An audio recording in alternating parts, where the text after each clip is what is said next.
Hello. So I am going to do a video today on what might very well be the most important video I've ever done. Or it depends where you are in your journey. It might be the worst video I've ever done. You may say like, what the F is she talking about? But if you're on your spiritual journey, if you're on your manifestation journey, if you're on the journey where I'm so tired of being so frustrated and so reactive, you know, all the nervous system dysregulation stuff. I'm just so tired of it all. I just want to manifest what I want. If you're there, then listen up, because I'm going to give it to you straight and then I'm going to break it down with an analogy that I created that I think is pretty good. I like using metaphors in my teaching. The biggest problem, and let's do this experientially. Think about right now what your biggest problem is. Your biggest problem. Now, what if I told you that that problem isn't your problem? The problem is that your mind thinks it's a problem. And I'm not trying to sound like Buddha, although Buddha was a super smart dude. But it's true. And your life can change incredibly as soon as you get that. Okay? So the problem that you have isn't the problem that you think you have. It's that you think you have a problem. What?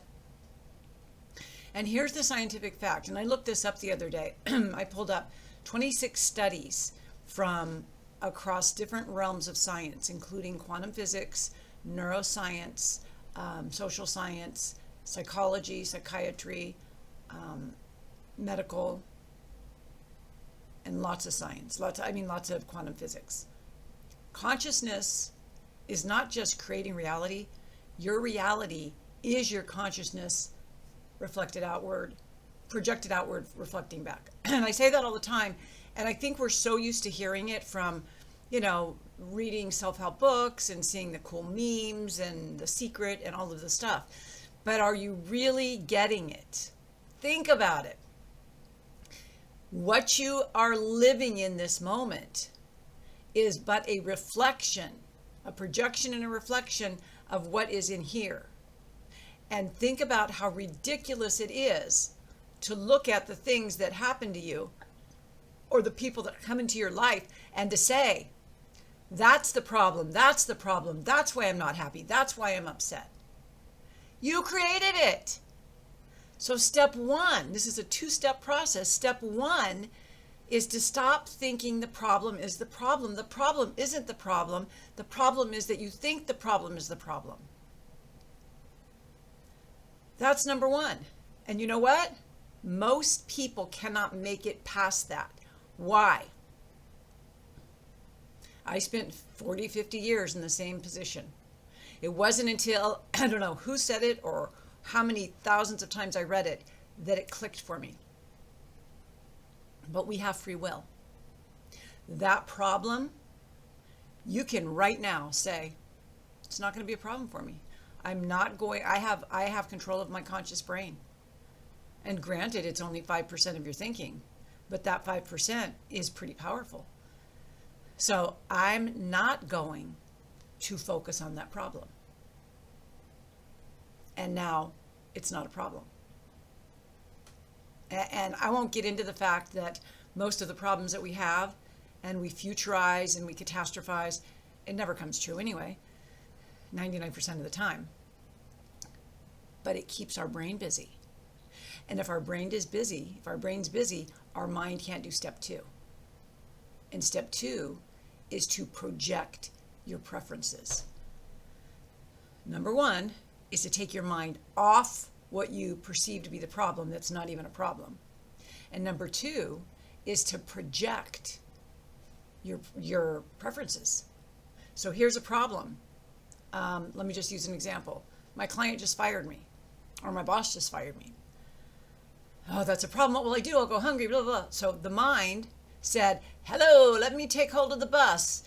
Or the wild bull, and I'm gonna go lasso. I'm in charge now. Oh, we're gonna be homeless. Oh God, that means we suck. Oh, your mom was right about what she said about you.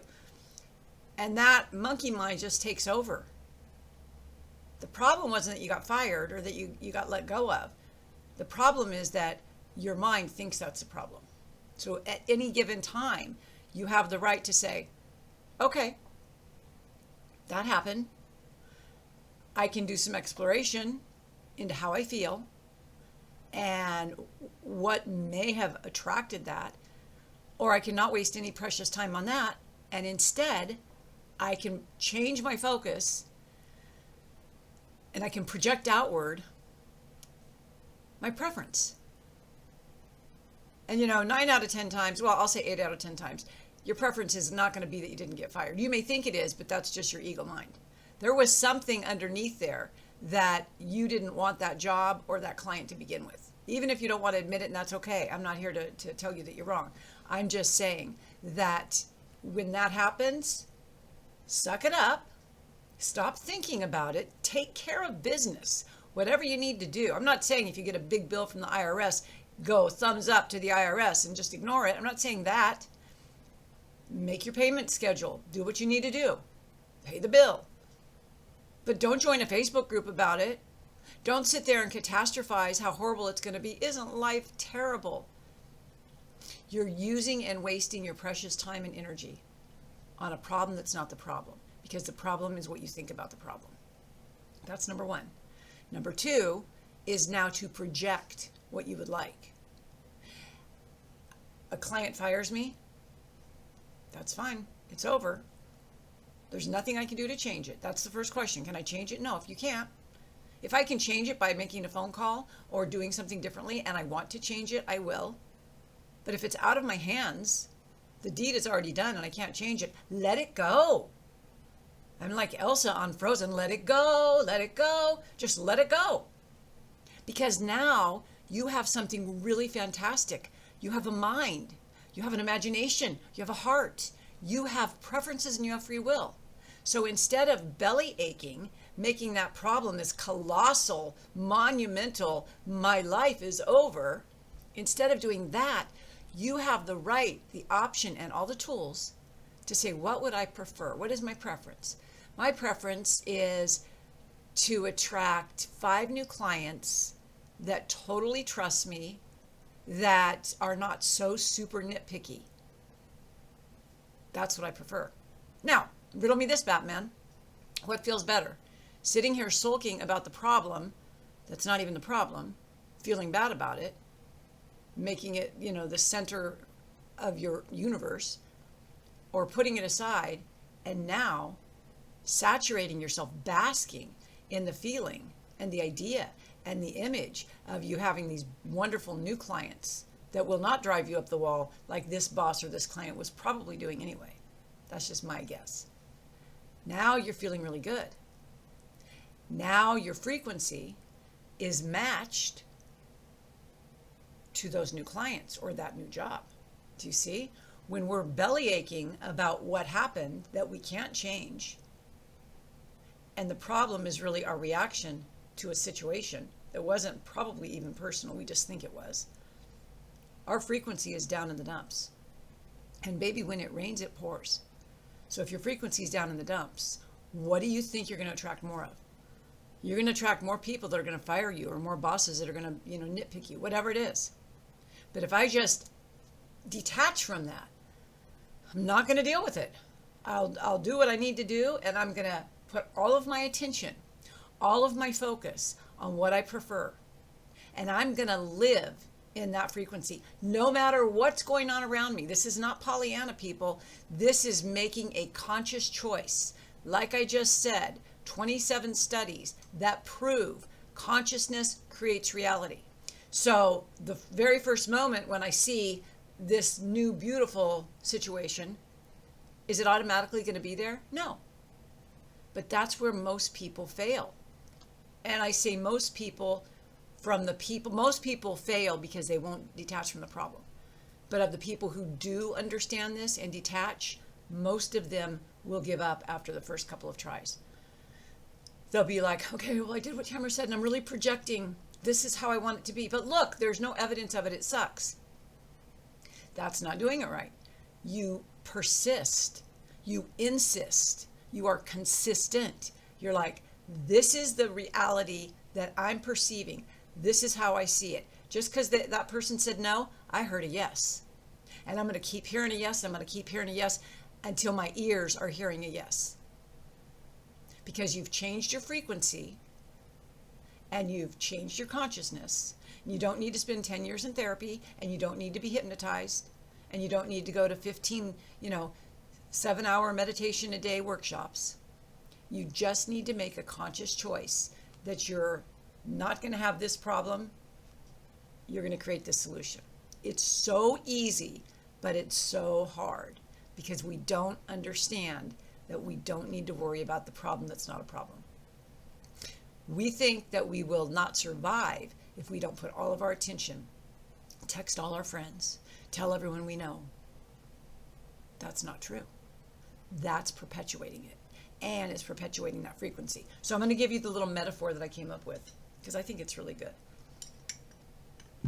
I want you to imagine it's as if you are walking around, all of us are walking around, and we have these sore spots on our skin. We have these, different sore spots. Maybe your sore spot is, I was never good enough. Maybe you have one over here that's like, good men are hard to find. Maybe you have one over here that's like, I'm always in the way. It's not safe to be visible. So you have your own unique sore spots. However many you have, doesn't matter. And you try to protect them. So you're running around in your daily life, covering them up.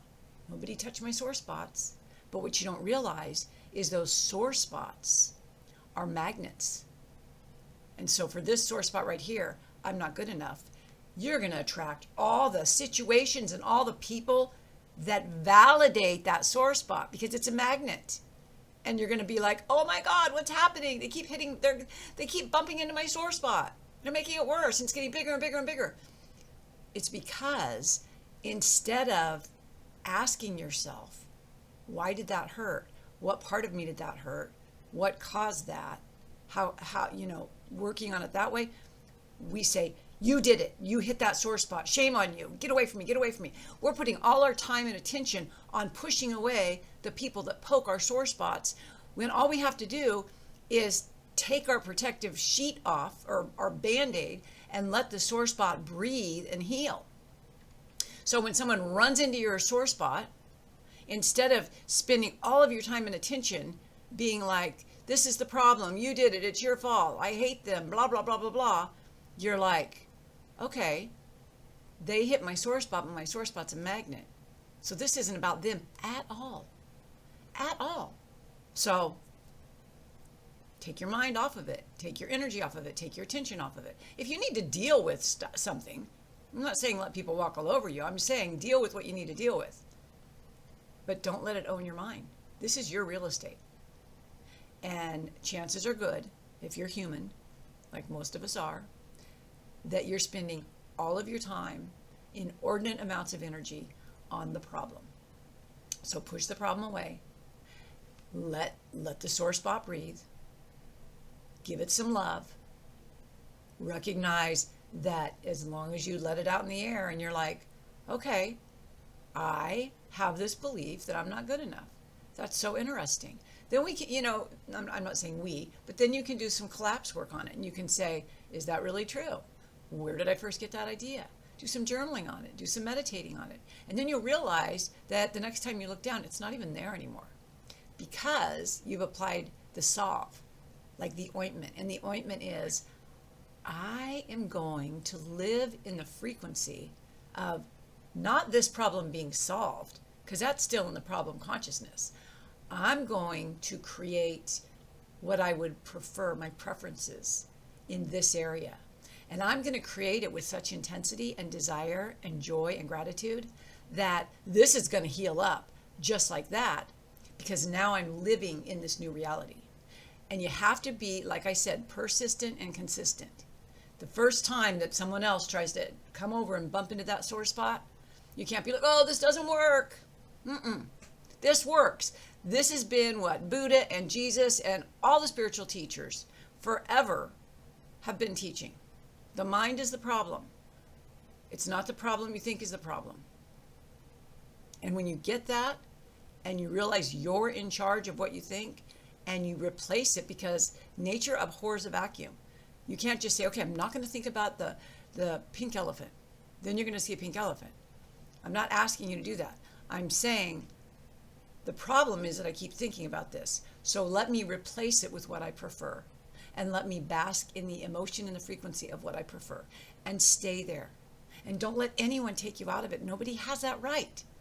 We have to quit blaming politics and the market and the environment and our ex-husbands. We have to stop blaming everybody for everything and recognize that we are the most powerful creators in the world, in the universe. And in fact, we have created our entire universe. You have created whatever you have around you right now. Mind came before matter. That's a scientific fact. Okay, so hopefully that's been helpful for you. Check out a link. Why not get a scan? Wouldn't this be a good month for a scan? I think so. Go to the link below, get a scan, have a time to talk to me, and let's see how I can help you. I hope you have a beautiful day. Bye-bye for now.